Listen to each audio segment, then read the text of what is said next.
بسم اللہ الرحمن الرحیم کل سیروا فی الارض فانظروا کیف کان عاقبۃ الذین من قبل کان اکثرهم مشرکین۔ زمین پر چلو پھرو اور دیکھو، تحقیق کرو، تاریخ کا مطالعہ کرو کہ پچھلی قوموں کو اللہ تعالیٰ نے تباہ و برباد کیا، تہس نہس کر دیا، کسی کے اوپر پتھروں کی بارش کی، کسی کو پانی میں ڈبکیاں دے دے کے مارا، کسی کو ایک خوفناک قسم کی آواز سے اس کے کلیجے پھاڑ دیے اللہ تعالیٰ نے۔ آخر وجہ کیا تھی؟ مالک فرماتا ہے کانا اکثر ہوں مشرقین، اکثریت جب شرک کرنا شروع ہو جاتی ہے، مشرک بن جاتے ہیں، تب اللہ کے عذاب کا کوڑا حرکت میں آتا ہے۔ اور اگر اصلاح کرنے والے اصلاح کے لیے نہ اٹھیں تو پھر سارے رگڑ دیے جاتے ہیں، پھر مالک کسی کو چھوڑتا نہیں ہے۔ شروع سے یہی ہوتا رہا ہے، قوم نوح کے اوپر جو اللہ کا عذاب آیا اسی شرک کی وجہ سے، پھر اسی طریقے سے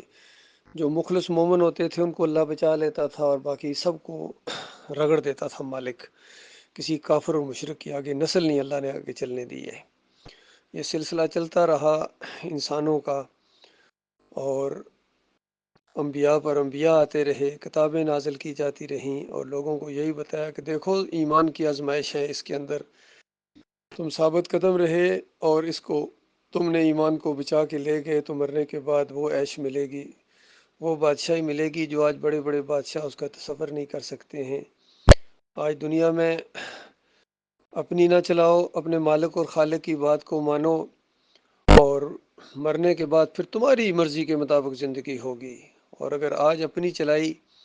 اور ایمان کے ساتھ کھیل کھیلنے کی کوشش کی، بحثیں کرتے رہے اسی طرح جس طرح پہلے گمراہ بحثیں کر رہے تھے، اگر تم نے بھی اسی طرح وہ کام نہ کیا جو کرنے کا تھا، اور وہ کام اگر کیا جو نہیں کرنے کا تھا، بالکل اسی چیز کا نقشہ کھینچا نبی صلی اللہ علیہ وآلہ وسلم نے، اور اصولی طور پر باتیں بتائیں کہ ہمیشہ یہی ہوا ہے۔ انبیاء کے جو ماننے والے رہے ہیں وہ بالکل اسی سنت کے اوپر چلتے رہے، لیکن آگے جو اگلی نسل آئی یا اگلے لوگ آئے، ناخلف جب لوگ آئے، وہ جو کہتے تھے کرتے نہیں تھے، اور کرتے وہ تھے جس کا حکم نہیں دیا گیا تھا۔ تو اس طریقے سے جو ان کے ساتھ ہاتھ سے جہاد کرے گا وہ مومن ہے، جو زبان ان کے خلاف کھولے گا وہ مومن ہے،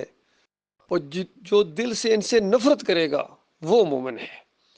تو آج اندازہ لگائیے پوری دنیا کے اوپر یہ، اب کسی سے کیا گلہ کیا جائے۔ پہلے جب تک اپنی اس قوم کے علماء اور مسلکوں سے واسطہ نہیں پڑتا تھا، حیرانگی ہوتی تھی ہندوؤں کے اوپر، سکھوں کے اوپر، یہودیوں کے اوپر، اور اب جب اپنی قوم کے ان علماء سے واسطہ پڑا، مسلک پرستوں سے واسطہ پڑا، پھر ان سے گلہ ایسا لگتا ہے جاتا رہا، کیونکہ یہ اپنے جو قرآن کو ماننے کا دعویٰ کریں، نبی کو آخری نبی ماننے کا دعویٰ کریں، اس کے بعد اس طرح ان کے اندر فریب آ گیا، شرک آ گیا، کفر آ گیا، اور علم گویا پڑھ کے آئے ہیں اس ایمان کا راستہ روکنے کے لیے۔ کوئی جامع ازہر سے فارغ التحصیل ہے، کوئی دیوبند سے پڑھ کے آیا ہے، کوئی مدینہ یونیورسٹی کا فارغ التحصیل ہے، لیکن جس کے پاس بھی بیٹھو نا بس علامہ دہر بنا ہوا ہے، اور وہ کام کبھی بھی نہیں کرے گا جو انبیاء نے کیا ہے، کہ قوم کے اندر توحید کی دعوت اٹھائی جائے، رد شرک کیا جائے، اور قوم کو دو حصوں میں تقسیم کر دیا جائے ایمان خالص کی بنیاد کے اوپر، اور پھر یہ قوم ہے یہ آپس میں ٹکرا جائے ایمان کی بنیاد کے اوپر۔ یہ کام جب سے مسلمانوں نے چھوڑا ہے، ان کے اوپر ذلت اور خواری رکنے کا نام نہیں لے رہی ہے۔ دیکھیے جب ان کی بربادی آئی، بڑی بربادی، ان کے اوپر اللہ کا ایک بہت بڑا عذاب آیا چنگیز خان کے ذریعے، اس کے آگے ہلاکو خان کے ذریعے، تو اس وقت یہ بحثوں میں لگے ہوئے تھے کہ کوا جو ہے یہ حرام ہے یا حلال ہے، یہ حلال اور حرام کے چکروں میں پڑے ہوئے تھے، اور انہوں نے وہ کام نہ کیا جو ان کو کام کرنے کا حکم دیا گیا تھا۔ بالکل آج بھی ان مسلمانوں کے اندر اسی طرح کی بحثیں جاری ہیں، اسی طرح کی بحثیں جاری ہیں۔ پھر جب یہ ایک مومنوں کی جماعت اٹھی، دعوت دی، ڈاکٹر مسعود الدین عثمانی رحمۃ اللہ علیہ نے سارے شرک اور کفر کا تیا پانچا کیا، اور ان کے کفر و شرک کو بالکل قرآن و حدیث کی روشنی میں رد کیا، اور اصلی جو صحیح عقائد تھے ان کو سامنے لائے، تو آہستہ آہستہ پھر ان کے اندر بگاڑ آ گیا، اور 8 سال محمد حنیف کو سمجھاتے رہے، 2016-17 سے لے کر یہ 24 تک آ کے یہ عقیدے کے اندر تمہاری خرابی آ گئی ہے، اور کس طرح تم قرآن کو بدلی کر رہے ہو، کس طریقے سے تمہارے اندر یہ دماغ آ گیا کہ ایسی جماعت کی جو تم امیر، جو کفر بالطاغوت کی بنیاد کے اوپر اٹھی ہے، شرک کا رد کرنے کی بنیاد کے اوپر اٹھی ہے، اور پھر اس کے اندر یہ شرک لے کے آگے، وہ ایک شرک پھر دوسرا پھر تیسرا، نہیں مانا، اسی شرک کے اوپر جان دے دی اس نے۔ تو پھر جو دوسرے یہ گروہ نکلے ہیں، ان کو بھی سمجھاتے سمجھاتے تھک گئے، بالکل اس بات کی طرف آ ہی نہیں رہے ہیں جو ان کے کام کرنے کا تھا۔ اور اب آخر میں آ کے ساری حیرانگیاں ختم ہو گئی ہیں، جب یہ اس بات پر اب یہ جھگڑ رہے ہیں، بس ان کا یہی مشغلہ ہے کہ ویڈیو کے ساتھ توحید بیان کی جائے یا نہ کی جائے، یہ حرام ہے یا حلال ہے، اس بات کے اوپر اندازہ لگائیے یہ جھگڑے کر رہے ہیں۔ جو کام کرنے کا وہ نہیں کر رہے ہیں، باہر نہیں نکلتے ہیں، توحید کی دعوت نہیں دیتے ہیں، رد شرک نہیں کرتے ہیں، اس راستے میں مارے نہیں کھاتے ہیں،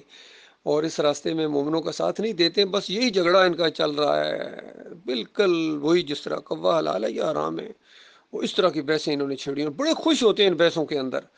میرے بھائیوں، ہمارا ان سے کوئی تعلق نہیں ہے، جو مناسب گفتگو سی بس ہو چکی، آپ یہ جانے اور ان کا کام جانے، ہم نے وہ کام کرنا ہے جس کی وجہ سے اللہ کے عذاب رکتے ہیں، کیونکہ اللہ کا عذاب اوپر منڈلا رہا ہے ان مسلمانوں کے اوپر، اگر ہم نے یہ کام نہ کیا تو اللہ کا عذاب ایسا آئے گا کہ یہ جو آزادی ایک ملی ہے اس کو بھی خطرہ ہے، یقین کیجئے، کیونکہ اللہ ناراض ہوتا ہے شرک سے۔ اسلام کا قلعہ بنانے کی بجائے اپنے ملک کو شرک کا گودام بنا دیا، اور نکر کے اوپر ایک بابا بیٹھا ہوا ہے جو کوئی داتائی کر رہا ہے، کوئی دستگیری کر رہا ہے، کوئی مشکل کشائی کر رہا ہے، پکاریں لگائی جا رہی ہیں، یا علی مدد، یا رسول مدد کی، یا غوث مدد کی پکاریں لگائی جا رہی ہیں، سر عام ان کی نظر و نیاز ہو رہی ہے، کوئی 11ویں شریف کھا رہا ہے، کوئی 12ویں کا کیک کاٹ رہا ہے،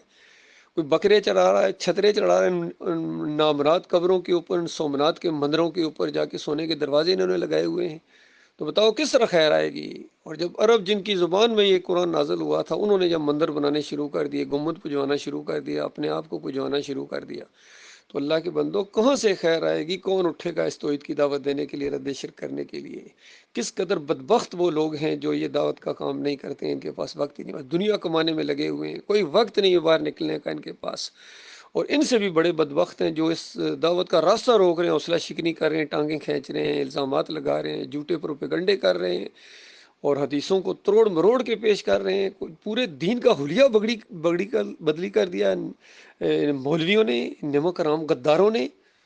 تو جب تک یہ ان کا تیا پہنچا نہ کر دیا جائے، ان مسلکوں کا، ان فریبکار مولویوں کا اور ان سیاسی لوگوں کا، تب تک کوئی خیر نہیں آ سکتی ہے۔ بہرحال اللہ گواہ ہے، اور جہاں جہاں تک یہ آواز پہنچے یہ گواہی پڑے گی، ہمارا ان سے کوئی تعلق نہیں ہے، ان مسلکوں کے ساتھ، بریلویت کے ساتھ، دیوبندیت کے ساتھ، اہل حدیثیت کے ساتھ، یا جتنی یہ سیاسی پارٹیاں ہیں، پی ٹی آئی ہو یا مسلم لیگ ہو، نام ان کے تھوڑا سا اختلاف کر کے ایک علیحدہ پارٹی بنا لیتے ہیں۔ مسلک بھی اسی طریقے سے ان مولویوں نے بنائے، بے ایمانوں نے، کوئی ایمان کی بنیاد کے اوپر آگے نہیں بڑھتا ہے، بس چھوٹی چھوٹی باتوں کو لے کے اپنا ایک مسلک علیحدہ کر لیتے ہیں۔ اس قدر چڑ ہے ان کو توحید سے، جب بھی توحید کا کوئی بیان سامنے آتا ہے، دعوت اللہ کو کوئی بیان سامنے، ان کو آگ لگ جاتی ہے۔ اصل میں ان کو اصل چڑ جو ان کو ہے نا، یہ توحید سے چڑ ہے، ایمان خالص سے چڑ ہے۔ یہ تو باقی چیزیں تو بہانے ہیں، یہ ویڈیو یہ وہ، یہ تو بہانے سامنے آئے ہیں، ان کے اصل دماغ کے اندر ان کی توحید سے نفرت ہے، ایمان خالص سے نفرت ہے ان کو۔ بہرحال ہمارے لیے تو ایمان خالص کافی ہے، ہم ڈاکٹر عثمانی رحمۃ اللہ علیہ کے ساتھی ہیں، پکے ساتھی ہیں، یقین کیجیے پکے، ان کی موقف کو ہم پوری طرح آگے لے کے آئیں گے، چاہے ان کے دل جل جل اٹھیں ان کے، اور جو مرضی کر لیں، اس راستے کو، یہ ایمان کے راستے کو یہ نہیں روک سکتے ہیں، یہ جاگ کی طرح بہ جائیں گے، یہ اچھل رہے ہیں، ایسا لگتا ہے اس بس انہی کا معاملہ ہے۔ اور اللہ تعالیٰ ان کے فریب سے، شر سے ہمارے مومن بھائیوں کو